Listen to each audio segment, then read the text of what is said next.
কখনো কখনো এরকম অপছন্দের জিনিসকে পছন্দসই করে বানিয়ে ফেলো।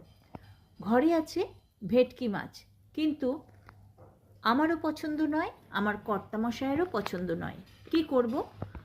মাছগুলোর কাঁটা ছাড়িয়ে টুকরো করে কেটে নিলাম। এতে লেবু, আদা বাটা, সয়া সস আর নুন মাখিয়ে 1 ঘন্টার জন্য ম্যারিনেশন করে রেখে দিলাম।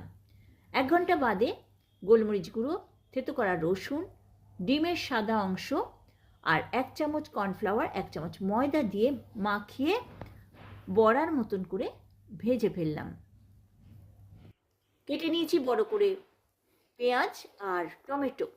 সামান্য তেলে পেঁয়াজ আর লঙ্কা দিয়ে নাড়াচাড়া করে দিয়ে দিলাম আদা, লঙ্কা আর হলুদের পেস্ট। দিয়ে দিলাম টমেটো সস আর অল্প 1 চামচ গ্রিন চিলি সস। নাড়াচাড়া করে এবারে দিয়ে দিচ্ছি থেতো করা রসুন। এটা কষতে কষতে এবারে দিয়ে দিচ্ছি ক্যাপসিকাম আর টমেটো। এগুলো দিয়ে নাড়াচাড়া করতে করতে দিয়ে দিলাম হাফ ক্রাশ করা গোলমরিচ আর সয়া সস।